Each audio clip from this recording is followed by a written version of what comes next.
Welcome to ADF Sports. What up, everybody? Welcome back to the ADF Sports UFC pod. We are back. A handful of UFC to talk here. Obviously, we had UFC China, UFC China, where I lost a ton of money, and I did not put the bet up on my story. I'm going to get better with that. Because my entire bet was Song Yadong not winning by submission. I'm not kidding. I was so confident that Figgy's wrestling and jiu-jitsu grappling was better than Yadong that I was certain that Yadong was not going to submit Figgy, but Figgy was hurt, and honestly, Yadong showed grappling he never really had the opportunity to show in other fights. It was more advantageous for him. It wasn't exactly like he was stellar at grappling. Figgy just put himself in a textbook situation to not put yourself in. And Song Yadong capitalized, but I did not think he was capable of capitalizing it. So good job to Yadong. As we know, Figgy is just on the decline now. And Yadong was able to get business done. Zhang Minyang losing was a shocker in the first round, getting starched. And then Pavlovich was able to starch Teixeira in a blink of an eye, which was wild. Kaya Sakura catches another win. That was a crazy knockout. Lots of knockouts in this fight, in this card. All around good card. But that's really it. Good job to Song Yadong. I want him to get back into the mix. They're definitely going to throw him into the mix now and bantamweight. I mean, the guy is just doesn't lose fights. So, yeah, good for him. We're going to talk about UFC Vegas now. It's going to be pretty brief. We're not even really going to talk prelims. There's just no reason. I guess Bruno Silva's on it, but it's just not worth going through. So, we're going to go through the card here quickly. So, this first one, we got Junior Tafa is fighting this Polish guy who... the odds makers love this guy. Absolutely love him. And maybe for the right reasons. Baranowski, I don't know exactly how to say these Eastern European names. 2 knockouts in his last 2 fights. First round knockouts. His last one being 28 seconds in against Austin Lane. Absolutely clapped him. And then he starched Ibo Aslan too. But these are both nobodies. He's taking a significant... jump in experience with Junior Tafa. Tafa is tanky. I don't know if Tafa is going to go down nearly as fast. I think the over is totally in play for this fight, and it actually might be the pick I take depending on how valuable it is. I think Iwu Tafa over is the hit for that fight, and I will take I'll take Baranowski to get it done against Tafa.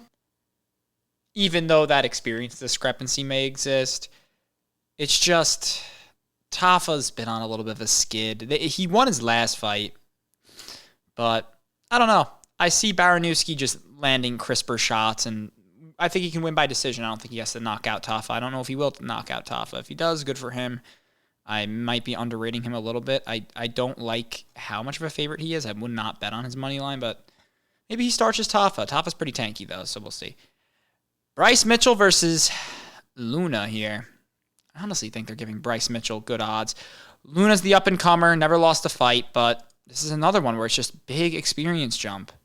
Pacheco, I don't know exactly how you say the guy's name that he last fought, that he won in unanimous decision.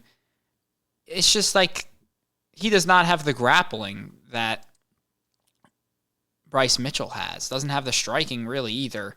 So just an experience jump. I'm going to take Mitchell to take this one. I don't love it because I think Santiago Luna is like, I don't know if Bryce finishes him, and that's the problem too, is Bryce isn't the best at winning fights he doesn't finish. So another weird fight, close one. The odds have it close. Luna, 115 underdog. So I'll take Mitchell just to trust the experience, but this is another one where like it's probably going to be like who is the better grappler wins this fight. But Luna definitely has a little bit more punching power than Mitchell. So we'll see how Mitchell gets it done. But I think Mitchell's long enough throughout his career now where he knows how to win in a crafty way. And I don't think Luna is ready for somebody with the experience to be able to change how they normally fight to try to win a fight. So we're going to see how that goes. But I'll take Mitchell. I don't know if I'm going to bet on him. If I do, I'll take the money line. Here's Ziam versus Tom Nolan. Give me Ziam. I like this one. I think Ziam should be a bigger favorite than the Polish guy Iwu is. Ziam is a little bit of a low output guy, but high accuracy guy, and also good at not taking hits and has decent power, enough power to win via damage. And I like him a lot. Tom Nolan's actually not been terrible, but I don't know if Nolan is necessarily ready to have to fight a guy who's hard to hit, who's hard to grapple against, who's hard to initiate against. And I think Fares just has shown Fares, whatever it is, has shown, the Frenchman's honestly just shown a technicality jump that I'm not sure Nolan has ever fought to the level of. So I'll take Ziam there. I think I will bet his money line pretty confidently. They're giving Shabaznian Brendan Allen. This makes sense, honestly. Who do I take here? I got to take Brendan Allen. After that win against RDR, he's off all that momentum. Shabaznian, obviously, hasn't lost since 2024, so another guy who has a lot of momentum going his way, too. And Allen's last loss was to Najruddin. That's really the only guy who's beaten him. Oh, and he also lost to Fluffy. That's right. Which is not a well-aged loss, but Fluffy did lose to the champion, so that looks a lot better now.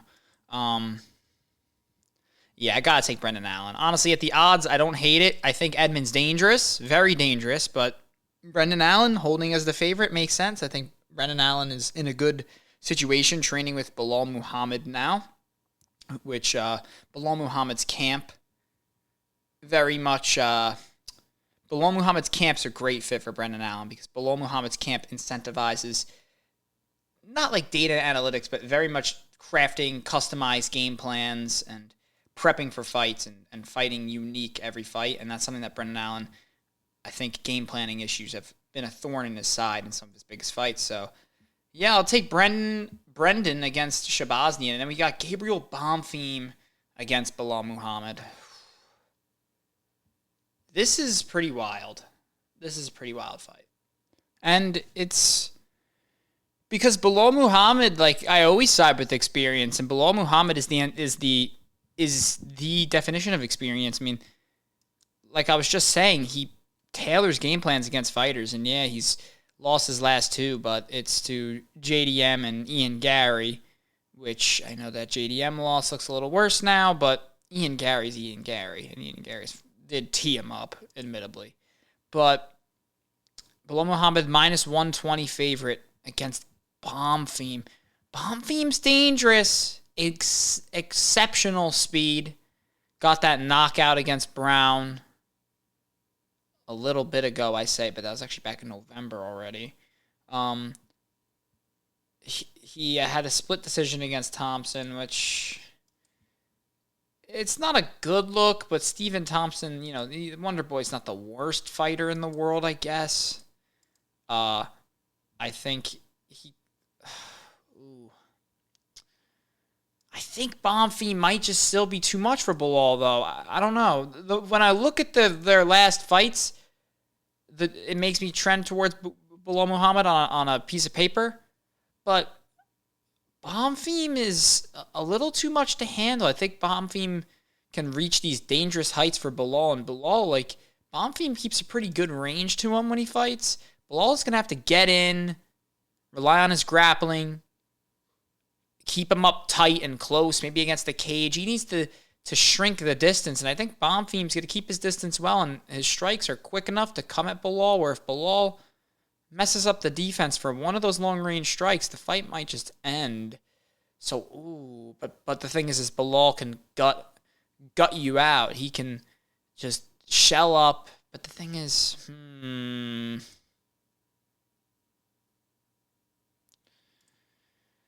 Oh, they both are elite grapplers. This is tough.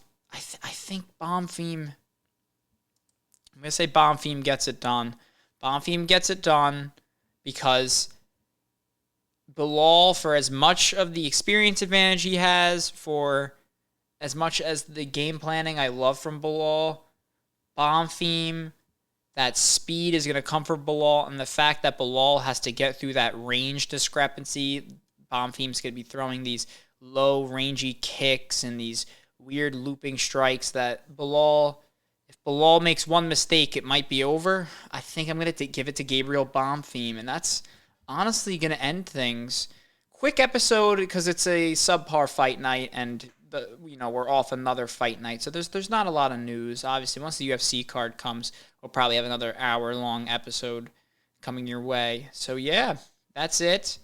So we're going to have the bet for tomorrow. It's going to be on the story. Everybody can observe it and tell me what you think. I'm thinking Ziam,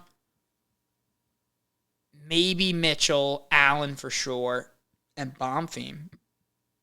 Or I could honestly live bet the Bonfim fight as well and then decide if I'm going to include him in the parlay.